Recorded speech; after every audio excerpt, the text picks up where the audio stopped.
Darren Naish, everyone, who will be talking about Hunting Monsters, which is his new book, which he will be signing after this talk. So how much is the book, Darren? $7.99. It's $7.99, which is a bargain, so look at that after the talk. You ready, Darren? Okay, let's go. Okay, thank you. So, I'd like to discuss some of the great questions of our time. Questions that are no doubt on your mind every day. And these questions are, is Bigfoot real? Does the Loch Ness Monster really exist? Given that these creatures are real, what does this mean as both biology and evolution? Is everything wrong? And of course, the biggest question, the main question, given that these creatures are real, why are they here? What do they want? Well, don't worry, I'm not actually being serious. I think we might justifiably ask, what is it about the persistence... No, let me rephrase that. What does the persistence of interest in these creatures tell us about the way in which some people imagine the world? And that's basically the theme that I discuss in this new book, Hunting Monsters, which you can buy today at $7.99. Please do buy a copy. Hunting Monsters is devoted to mystery animals, cryptids. It is all about cryptozoology, the study of creatures known only from anecdotal evidence, in particular eyewitness testimony. And more specifically, Hunting Monsters is a sceptical science-led review of cryptozoology that seeks to examine the many claims made by cryptozoologists and which basically couch the existence of cryptids within evolutionary or biological frameworks. And a bit of a spoiler alert, but my primary conclusion is that cryptids sadly don't exist. They most likely are, it seems, cultural archetypes. They are sociological or psychological constructs embedded within our various cultures. And what's happened within recent years is there's been a real push to rationalise them, to turn them into real flesh and blood creatures. Now let's look at a bit of history of cryptozoology. Cryptozoology as a distinct discipline was really invented by this guy, the late great Bernard Hoovermans, who died in 2001. There are various rather unusual illustrations that depicted engaging in inappropriate close physical contact with an assortment of mystery crypto hominids. They were done mostly as book covers by a lady called Aleka Lindbergh, a former companion of Darren Hoovermans, and also, strangely, of Yul Brynner. Hoovermans was Belgian, but he lived most of his life in France. He was a qualified scientist. He was an expert on mammal teeth, in particular those of aardvarks. But it was clear from his writings that he never really wanted to be a scientist. He wanted to be an entertainer and popular writer. And he explained how, as a young angry zoologist, he took to collecting reports on mystery animals. And he had enough of these reports that by 1955, he was able to produce a book. This was published as Sur les pistes ignorées, and it was really successful. It saw numerous later editions, and it was translated into various different languages. It appeared in English in 1958 as On the Track of Unknown Animals, and that there is the cover of the 1995 edition. Now, Hoovermans was really heavily inspired by, and did often work with, the Scottish-American investigator, author, explorer, Ivan Terence Sanderson. Now, Sanderson was a really interesting guy. He was very experienced, very well-travelled, had a huge amount of hands-on experience with animals all around the world. He was a fantastic speaker. He was great fun at parties. He had this huge storehouse of amazing anecdotes. He was eminently clubbable, as they say. And unsurprisingly, he became quite a big TV star during the 1950s and 60s. There's no doubt that his expertise and experience as those living animals was considerable. He knew a lot about animals, their diversity, their behaviour and whatnot. But he was also really interested in mystery animals. Ivan Sanderson was basically the first person to write about such things as the abominable snowman, the Makina Mbembe of the Congo, various sea monsters, as if they were real animals. And many of the ideas that we have today about what these creatures are like are based on the ideas and the illustrations that Sanderson published. Sanderson was also interested more broadly in anomalous phenomena, and he wrote about UFOs, alien abductions, places where strange disappearances supposedly occurred, the Bermuda Triangle, that kind of stuff, mysterious underwater objects, giant Victorian hats, and again, many of the key concepts integral to those fields originated with Sanderson. So many of the ideas that today are mainstream in the ancient alien, paranormal and ufological literature originated with Sanderson. Now, there's nothing fundamentally wrong with any of that. I do believe you're allowed to be interested in whatever the hell you like, but the thing about Sanderson's writings on anomalous phenomena is that they basically show how credulous he was and how poor he was at evaluating data and conclusions. And there are various specific case studies that back up what I've said there. The most famous or infamous of which is the case of the Florida giant penguins, in which Sanderson fell hook, line and sinker for a really obvious and preposterous hoax. And there are numerous other examples of that kind of thing. Now, key to the philosophy of Hoovermans and Sanderson was the fact that new large animal species have been discovered within relatively recent decades. So they pointed to creatures like the okapi, named in 1901, and the Komodo dragon, named in 1914, as proof that new large animal species were surely out there to find. In a list that he published in a technical paper published in 1986, Hoovermans argued for the existence of 140 such creatures. Now, for claims like that to be taken seriously, you more or less have to accept at the outset that anecdotal testimony, in particular eyewitness testimony, is trustworthy, reliable, consistent. And the problem with that idea is there's a lot counting against it. Now, don't try reading the text on this slide. This slide shows just some of the more than 2,000 studies that have been done on people's ability to perform as data recallers. And the basic take-home message that you get from these studies is that people are unreliable when it comes to recording eyewitness information. They are untrustworthy, unreliable. If anybody ever told you they once saw something, don't believe them, basically. This is, of course, an overgeneralisation. This is especially the case when the encounters concerned are brief and stressful. Now, at this point, let's kind of summarise the stuff I've said so far. This is the kind of foundational background that you'll need to recall later in the talk. Cryptozoology contends that numerous creatures known only from anecdotal data might really exist. Cryptozoology was formulated and codified by the trained zoologist Bernard Hoovermans, with input from the rather more problematic Ivan Sanderson. Cryptozoology makes numerous bold claims about unrecognised animal species. It essentially says that biologists have missed a huge number of lineages, both living and fossil, and cryptozoology assumes that eyewitness testimony should be regarded as reliable, and that's a point of view that stands in contrast to at least some technical studies of the same subject. So with all of that as our kind of foundational background, let's look at some of the content of this new book, Hunting Monsters. There are sections in there on sea monsters, lake monsters, Bigfoot and other human-like monsters, the Makina Mbembe and other alleged so-called prehistoric survivors, and weird Australian creatures like the bunyip and the Queensland tiger. So we'll start with sea monsters.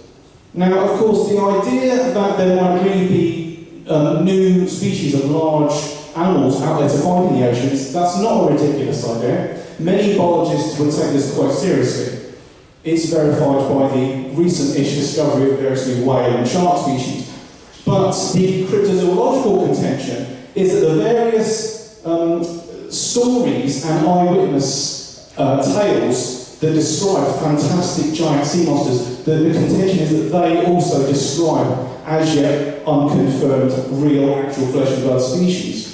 And there are a particular number of sightings that we have in mind whenever we discuss this. A number of sightings, a number of stories that describe these fantastic sea monster species endorsed by cryptozoologists. We're going to look at two of them in particular, two cases that are supposed to validate the cryptozoological contention that these sea monsters really exist. The first of them is the HMS Daedalus or Daedalus encounter of 1848. Now this occurred in the South Atlantic off the coast of Namibia. Whenever we talk about the case, we have this fantastic illustration from the Illustrated London News used, and this picture was drawn under the direction of the chief witness, Captain Peter Mackay.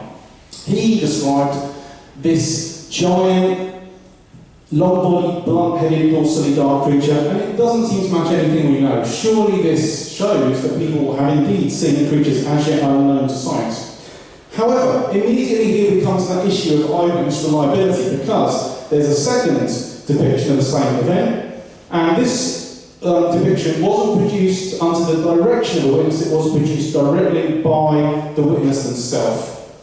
I'm talking about the Lieutenant Edgar Drummond illustration, here it is, and immediately you can see that the Daedalus monster wasn't some fantastic, awesome thing that clearly represents a species unknown to science. It was in fact something far vaguer and far more difficult to interpret. It's even been suggested at times that the object you're seeing here isn't an animal, maybe it's a piece of floating wood or something. Most recently, Gary Galbraith has argued that this is probably the projecting upper jaw of a sei whale that's engaging in a behaviour known as surface skimming. And I think that's a pretty compelling explanation. What about the second of these amazing classic sea monster accounts that can't be explained, supposedly? Here I'm thinking of the Valhalla incident of 1905. Again, we've got one of these lovely illustrations from the Illustrated London News. So again, this is from the Atlantic, this time it's off the coast of Brazil. From the deck of the research yacht the Valhalla, naturalists Michael Nicol and Edmund Mead Waldo, they observed this creature, and it had some kind of tall rubbery dorsal fin with supporting struts inside it. And again, general thinking is this can't be matched to anything that we know. Today we know that fur seals and sea lions will sometimes swim along with one of their fore paddles sticking up out of the water. This is called sailing. It's nothing to do with using the power of the wind, it's to do with temperature control. And I get immediately that these photos of a California sea lion are not a 100% match for the object in those illustrations. But there are enough similarities here for me to think this is a better, more simpler explanation than anything else offered so far. I think this likely does explain, in fact, what they saw. So once you get away from these classic encounters that supposedly describe observations of unknown species, but might actually describe things that we can explain if only we try hard enough, what other evidence is there supporting the existence of the sea monsters endorsed by cryptozoologists? Is there anything in the way of, say, photographic evidence? Well, there are a few photos. These are the best of them. These are the Hook Island sea monster photos of 1964, taken by Robert Lesteric while he was on holiday with his family and his friend Hank Lejean on Hook Island off the coast of Queensland, Australia. And they described encountering this gigantic, dark, 15-metre-long tadpole-like monster, taking refuge while resting in a lagoon. They reckoned that it was trying to recover after a collision with a ship, and that's why there's that white patch. They reckon it's a wound on the tail base. You can see the eyes in the photos also. Got these big white eyes on the top of the head. Now, these photos are great. Unfortunately, they almost certainly are hoaxes. Lesteric told people, before leaving France, where he lives, that he was going to go away and make a lot of money from a hoax involving a sea monster. Now, if you tell people that you're going to go away and make a lot of money from a hoax involving a sea monster, and you then go away and you make a lot of money from a hoax involving a sea monster, I think it's a pretty suspicious coincidence. Now, I said earlier that cryptozoologists have rationalised reports of mystery creatures. They have interpreted them within a zoological, biological, evolutionary flesh and blood framework. And exactly this has been done with sea monster reports.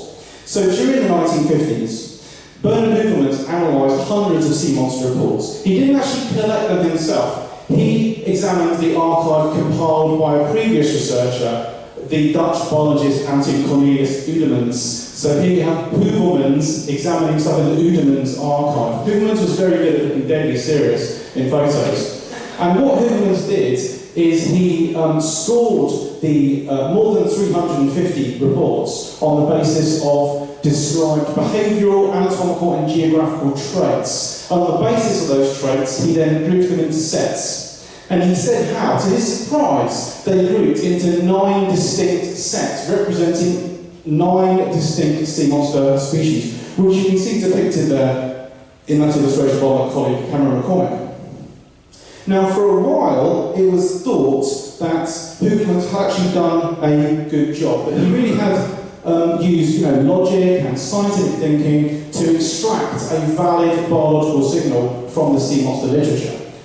Unfortunately, alas, later research, and here I'm thinking in particular of Ulrich Megan's study from 1996, later research has shown that Hoovermans cheated. If you look at the individual sea monster accounts themselves, they don't describe the key features they're meant to according to the categories to which Hoovermans assigned them. It's a bit more complicated than that. But what basically happened is that he came up with those 9 categories first and then assigned the different sea monster reports to the categories. And when he came up with these categories, he was heavily assisted by Ivan Sanderson. That's obvious from specific statements made in Hoovermans' writings. And other people who've looked at sea monster reports, they haven't found them to match the 9-fold Hoovermans scheme. There have been numerous different efforts to try and classify sea monster accounts. They've all come up with radically different, very strange ways of classifying them. In 1995, the late Ed Boosfield and the not late Paul LeBlanc, they examined sea monster reports from the Northeast Pacific. And they reckoned that these sightings validated the existence of a sea monster which they called Cadborosaurus. It's named after Cadboro Bay in British Columbia. And supposedly this is a horse-headed, sometimes horn-furry-bodied serpentine marine reptile descended from the fossil plesiosaurs of the Mesozoic. Now this is one of the most specific and detailed interpretations of a sea monster out there, and yet this is a creature that doesn't fit at all within the Hoovermans scheme. That's not to say that the existence of Cadborosaurus is more likely than anything in the Hoovermans scheme. Far from it. Boosford and LeBlanc pointed to 2 main pieces of supporting evidence as validating the existence of Cadborosaurus. First of all, they said that there was this carcass. Now, this was supposedly extracted from the stomach of a sperm whale during the 1930s. As you can see, it was photographed, but the carcass itself was lost. We have no idea what happened to it. And Boosford and LeBlanc say that this clearly represents some unknown giant vertebrate species. I think, in fact, we probably can work out what it is, if only we try hard enough. You will have to buy the book to see what I think it is. Annoyingly, I will just flash up one slide very briefly, and we move on. The second line of evidence supporting the existence of Cadborosaurus is, of course, the large body of eyewitness reports, which you can see depicted in this montage here. But if you look at the diversity and disparity in these reports, it seems obvious to me that we're not looking at people describing their encounters with a single unknown animal species. Instead, you've got people describing their encounters with all manner of different things. With encounters with elephant seals and giant fur seals and floating masses of wood, swimming deer, unusual wave and wake effects, and so on. Indeed, sea monster reports in general seem to combine this mix of kind of ideas and superstitions and beliefs about stuff in the ocean together with people seeing all manner of things and misinterpreting, misunderstanding them. And by all manner of things, I mean, people are seeing weird whales and turtles and fish and seals and standing waves, loads of stuff. Now, there's tons more that could be said about sea monsters. There's a fairly hefty section on them in Hunting Monsters, but we have to move on. Let's look at their freshwater cousins, the lake monsters, and in particular I want to talk about everyone's favourite lake monster, and that is of course Nessie, or the Loch Ness Monster, which I have succeeded in photographing myself on a couple of occasions, as you can see there. Those of you who attended TetZooCon last year will remember Charles Paxton's excellent talk on the eyewitness evidence as it pertains to the Loch Ness Monster. I'm pleased to say Charles is in the audience today. 10 points if you spotted. I'm not going to be talking about the eyewitness evidence, I'm going to talk instead about the photographic evidence. As many of you know, Nessie has been photographed quite a few times, What you won't know, unless you're some sad Nessie superfan, is that we know a huge amount about the background to every single one of these photos. We know a lot about the circumstances of photography, as in where the photos were taken and when they were taken. We know a lot about all the people behind the photos. There's a lot of biographical information out there now on all of them. And every single one of them is known now to be a hoax, a fake, or a mistake of some kind. So the so-called surgeon's photo of 1934, there's a compelling paper trail which demonstrates beyond doubt that was indeed a hoax. It is a toy submarine with a plastic monster head on the top, and it's actually controlled by wires, which you can even see in the photo. You can see the lines left in the water by the wires. The 1972 flipper photos, there are two of them. They don't depict flippers at all. What actually happened is that someone physically embellished the photos, literally painted on the photos to make that diamond shape. The original photos show the muddy floor at the bottom of the lock. There is an impression in the mud. It's thought to have been made by the metal rig attached to the camera that took the photo. My favourite Nessie photo, bottom left, the 1977 Muppet photo, taken by Irish stage magician and artist Tony Doc Shields.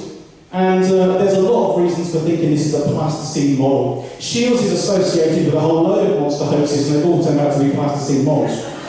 If you are impressively observant, you might be wondering what that white blob is at the base of the neck. You see the white blob? Well, Shields put forward two explanations for this. One is that it might be a floating can of Guinness. I mean, he is Irish. The second possibility is that maybe this is the eye of the giant freshwater proboscis-bearing elephant squid, Dinoteuthis, which he suggested in an article in 14 Times might be the actual explanation for the Loch Ness Monster. Although he did later imply that the giant freshwater proboscis-bearing elephant squid, Dinoteuthis, might actually be a ghost giant freshwater proboscis-bearing elephant squid, Dinoteuthis, and it's difficult to know which of those possibilities is the more likely, I guess. What about the Peter O'Connor photo of 1960, variously likened to a giant inflated plastic bag, a big loaf of bread, or most recently a taxidermed seal? Well, recent investigation by Loch Ness expert Dick Rayner has shown that O'Connor owned a particular kind of kayak called a time prefect. Flip it upside down, it looks like that. And that's not just the same model of kayak, that is the actual boat that O'Connor owned. In uncropped versions of the O'Connor photo, if you look at far left, you can see what looks like wooden planking and also the metal base for the rudder support. What about the 1933 Hugh Gray Nessie photo? This is the very first Nessie photo ever taken. It does not depict a Labrador swimming towards the camera with a stick in its mouth. That picture, I like the dog amused me a great deal last night.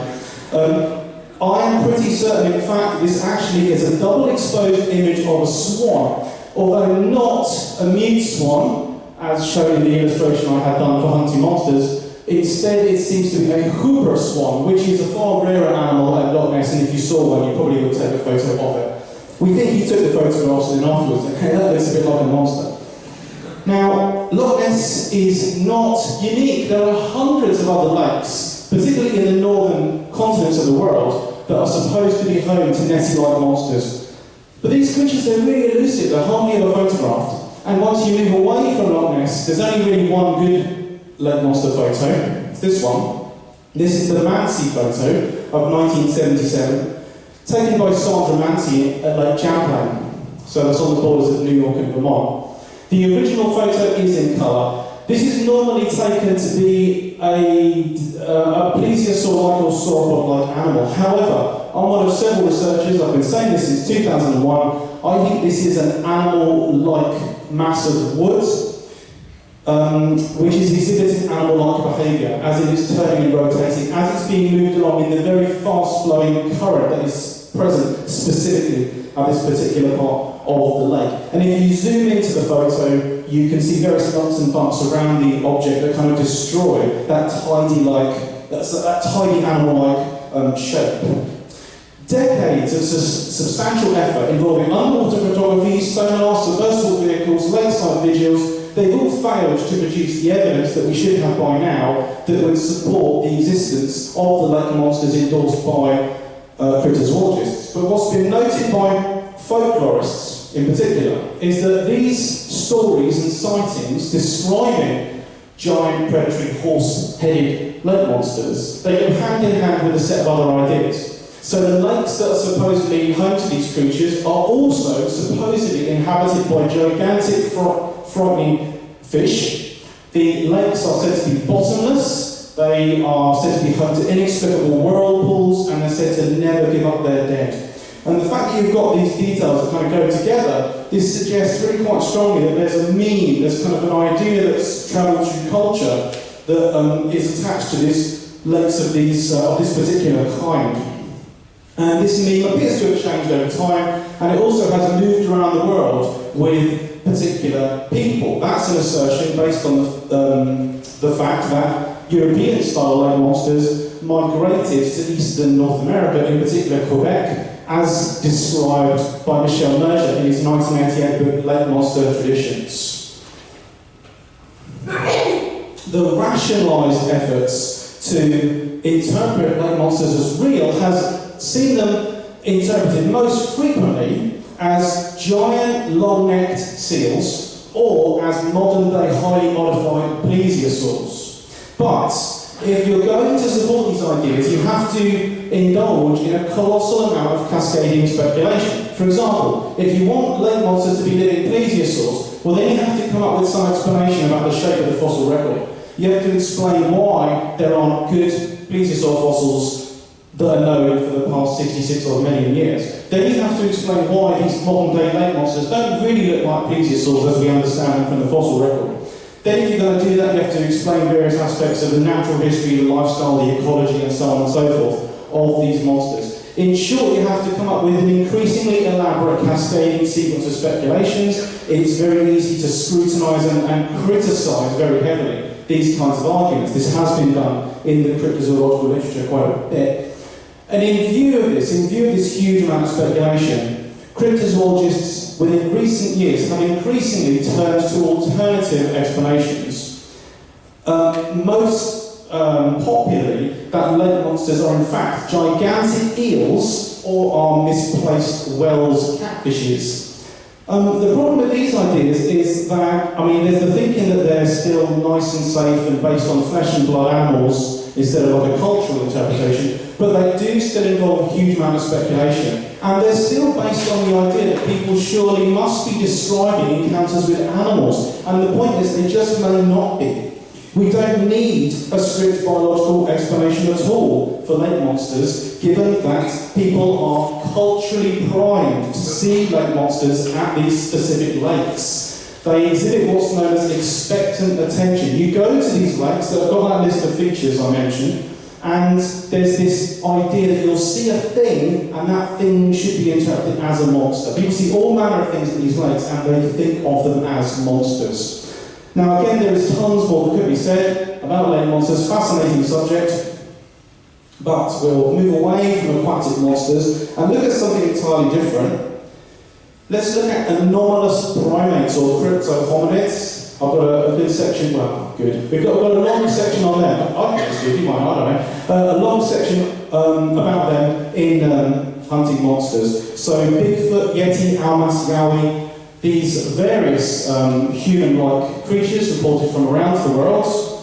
Among the most popular components and areas of cryptozoological theorising. Some of you might recognise the inspiration for that particular image there, a certain TV series. Now in its, fifth season or something. And that's available on merchandise. So as you'll know, we have the huge hulking Yeti of the Himalaya. The Yeti is always dark, it's never white. We've got the Almas or Almasti of the Caucasus, the Yowie in Australia, of course Bigfoot or Bigfoot or Sasquatch in North America. But they really are just the tip of the iceberg. There are tens of other human-like cryptids that are reported both in folklore and stories and from eyewitness observations from across Africa, Central and South America, Asia, Australasia, Polynesia and Europe. In recent years, people claim to have observed Bigfoot-like creatures in Eastern Europe, Spain, Scotland, Wales and England. The fact that cryptohominids are so universal, so pervasive, I think is significant. Basically, wherever people go, they claim to see human-like monsters. And we'll come back to that point in a minute. Now, if we think just about the North American Bigfoot or Sasquatch, as you know, there are hundreds and hundreds of tracks attributed to this creature. I have to say, many of the tracks don't look at all like real animal tracks. That's an obvious problem with this phenomenon. But are any of them actually real? Are any of them really made by mystery animals? Now, we know for a fact that hoaxing is a huge problem in the Bigfoot field. For example, it's thought that the original Bigfoot tracks discovered at Bluff Creek, California in 1958, the original tracks, the tracks that led to the phenomenon having the name that it does, they were fakes. They were done to scare people away from a Californian construction site. And it isn't just miserable, boring old skeptics who say that these tracks are fakes. It's widely thought to be so among the most vocal proponents and supporters of Bigfoot. People like Lauren Coleman have said that these were fakes.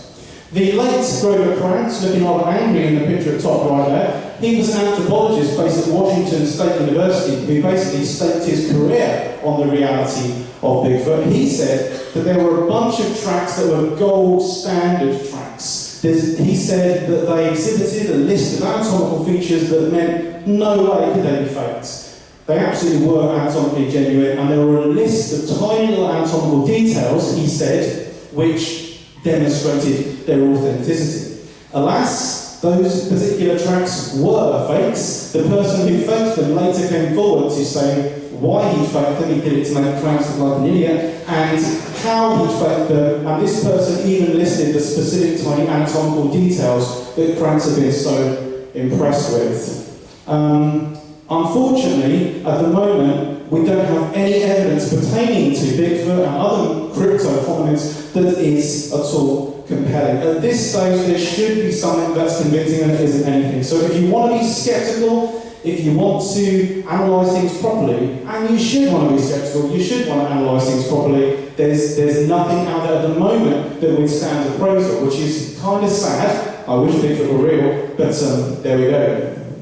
Now, by far, the most famous piece of evidence pertaining to Bigfoot is, of course, the Patterson film, Patterson-Gimlin film, or PG film. If you've been paying attention to Twitter, you might have seen this trending on the Twitter moments thing, because this piece of film was supposedly taken 50 years ago yesterday. So yesterday, a large number of Bigfoot researchers and aficionados were at the film site, Bluff Creek, California, where in 1967 Roger Patterson filmed this 1 minute long piece of footage. And this is thought to be the most analysed piece of film after the Zapruder film showing the Kennedy assassination.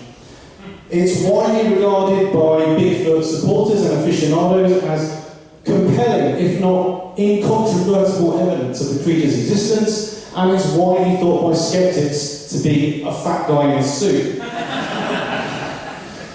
Now, in recent years, it's become more and more obvious that the cameraman, Roger Patterson, he was really heavily influenced by the William Roe incident of the late 1950s.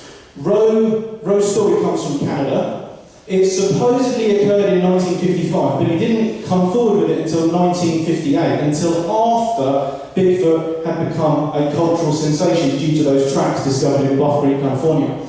And Roe described observing an obviously female Bigfoot seen eating leaves in a clearing, and his daughter produced the illustration that you see at far left there. What I want you to know, in particular, is at top right, we have Roger Patterson's depiction of the William Roe encounter, which Patterson produced in 1966. Now, Patterson did actually copy that illustration from an earlier illustration that accompanied an article by Ivan Sanderson, but that's a tangent. What do we see in this 1966 illustration? We see a man with a gun watching an obviously female Bigfoot striding across a clearing. Note that she's exhibiting a particular amount of exaggerated arm swing, and she is walking with bent knees, permanently bent knees. Now, underneath that, look at a frame from the Patterson footage itself, filmed in 1967, a year later. What do we have in this footage? We have an obviously female Bigfoot seen striding across a clearing, exhibiting a particularly exaggerated amount of arm swing, and walking with permanently bent knees.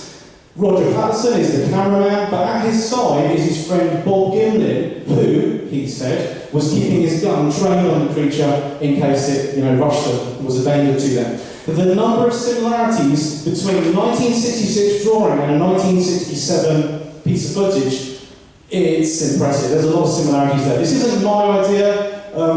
John, myself and Memo Coaston did discuss it in our 2013 book, the Cryptozoology-themed, but various other people interested in Bigfoot have pointed out the same similarities also.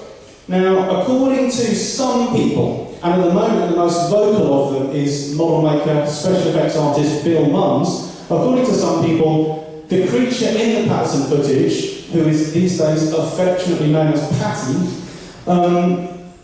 what you see just can't be faked. There are nuances of muscle movement and light shining off the pelt and facial details and so on that just way exceed the technology and the materials available in 1967. But these claims are really questionable. They rely on the hyper-over-interpretation of the tiniest little details, which could just as plausibly be explained by factors of lighting and shade, even by artifacts on the film itself. We don't have the original film, we've only got copies of it. The film itself is 7.5 millimetres tall. The Patty figure on it, at most, is 1.6 millimetres tall. At that size, if you get little scratches or bits of dust on the film, bear in mind we're talking about copies of the original film, not the original, they can be interpreted as genuine anatomical structures. And in opposition to this point of view, that it must depict a real animal, we've now got this vast quantity of circumstantial data, most of it collected by Greg Long, and included in his really terribly written 2004 book, Making a Bigfoot. All this data on Roger Patterson himself, a huge amount of biographical information on this man. And it's clear from what's been written about him that Patterson, he was no bumbling amateur who just wandered into the woods one day and struck lucky. He was really quite skilled as an artist and craftsman. I should have said that drawing, the 1966 drawing, did you notice how good it was?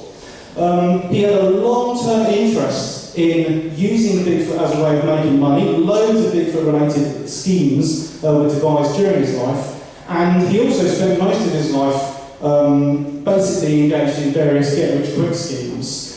Greg Long is quite mean about Patterson. He indulges in lots of character assassination, which I don't think is necessary, but it is obvious that Patterson was involved in all these things, none of which ever really panned out, and the only one that did, the only one that was a real success, we're still talking about today, was the Patterson film. Now, if there isn't a biological reality to these creatures, then why are stories and sightings of wild, human-shaped creatures so pervasive, so universal? Well, I think the answer is kind of similar to the one I gave a little earlier about lake monsters. The concept of the near-human, non-human is a widespread and probably ubiquitous component of human cultures. Everyone seems to have this idea of a creature that bridges the gap between humanity and the rest of nature.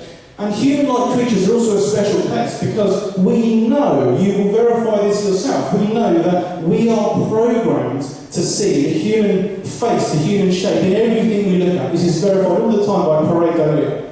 So I think it's these two things, this need for us to have a concept of a near-human, non-human that bridges the gap between us and the rest of nature, and our tendency to see human-like figures and faces everywhere. These two things explain the ubiquitous nature of human-like monsters across cultures. And again, what cryptozoologists have done is try to rationalise these concepts, to turn them into real flesh and blood creatures. There are numerous other mystery beasts discussed in Hunting Monsters. These illustrations depict the Makina Mbembe, this alleged surviving sauropod dinosaur of the Congo, the star of the well-known Walt Disney movie Baby, which no one apart from me ever seems to have seen. Thank you to us at least, Johan. These illustrations depict the Roper, a giant bioluminescent glow-in-the-dark cave-eating corpse-eating cave-dwelling nocturnal monster. which is supposed to inhabit New Guinea, and it, of course, is interpreted as a living pterosaur. Now, what's really obvious about these creatures, the Makina Mbembe supposed to be a sauropod, the rodent supposed to be a pterosaur, is they are, of course, really reflective of very old views on prehistoric animals. They are cultural anachronisms more than zoological ones. And what's also really notable about the writings on these creatures is that the people most interested in investigating them are creationists. For reasons that aren't quite clear, these people seem to think that if you find a living sauropod or a living pterosaur, then that will show that the theory of evolution by way of natural selection is invalid, and it will encourage religious belief, specifically Christian religious belief, and that it will make the world a better place. Well, I don't need to tell you, of course, that if you did find a living sauropod or pterosaur, what it would really mean is that those groups of animals survived somewhat longer than we otherwise thought, that they have survived to the present from an awful long time ago, just like all the other animals. And also problematic is the really terrible logic used in evaluating the eyewitness data concerned. This illustration at top left depicts another one of these Congolese water-dwelling monsters, the Mbilu, said to have planks sticking about at its back, and discussed on the basis of two accounts. Boy Mako, in his 1987 book Living Dinosaur, suggested Boy Mako, on the basis of those two accounts, to maybe be a living stegosaur. Now, I think it's somewhat odd to hear about a creature seen in tropical Africa and has planks sticking about its back, and immediately think living stegosaur. What about all the other things you should consider and eliminate first? What about the possibility that people might have seen a weird crocodile with unusually prominent dorsal scoots? What about the idea that people might have seen a lumpy, bumpy, gnarly piece of wood, like the one in the photo there? Or, if we are going to go down the route of thinking that people have indeed seen an animal unknown to science, what about the idea they saw, for example, a giant biker, this weird group of large, long-bodied African fishes? They are amphibious, they can walk on land, they have vertical finlets running along the top of the back. Now that's a really stupid and ridiculous idea, but the point is, it's less stupid and ridiculous than the idea that they might have seen, those two witnesses might actually have seen a living stegosaur.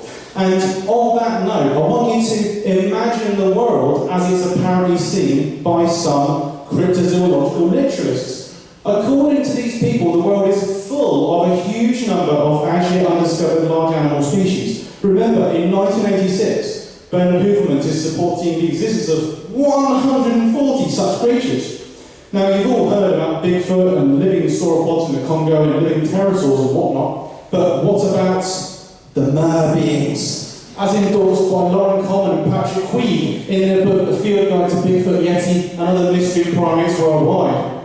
I'm serious. What about, those of you who've attended TetZooCon in the past might recognise the next one, it's my favourite cryptid. What about Bighoots? Bighoots, the giant owl, the size of a human.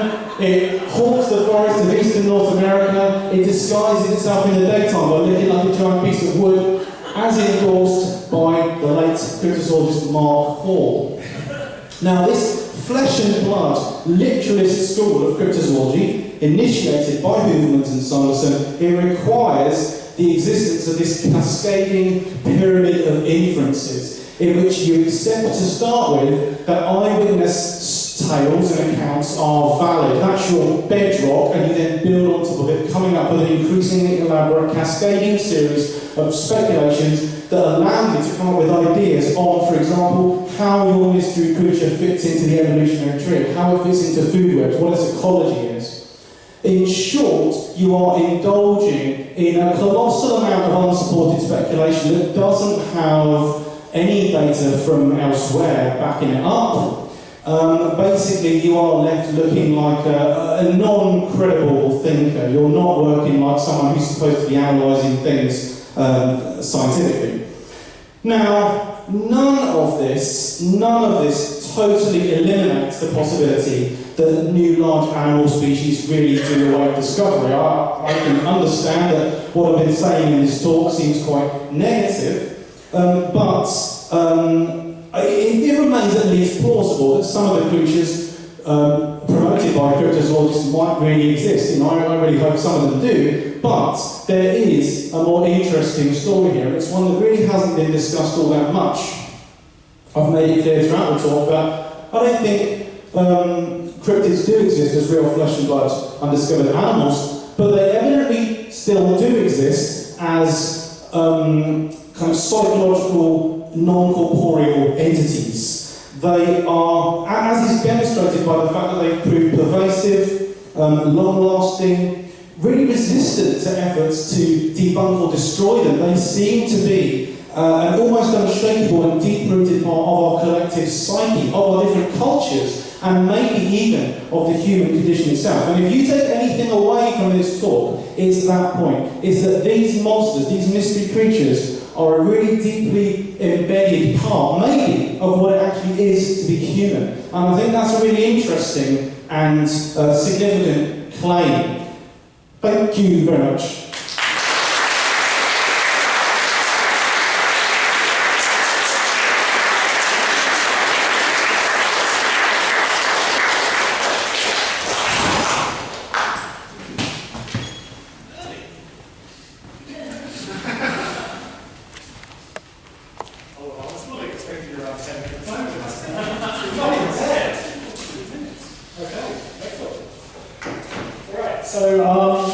We're going to do the payout workshop next, but first we're going to do a quick book signing. So Darren will be signing Hunting Monsters, if you just get out the front.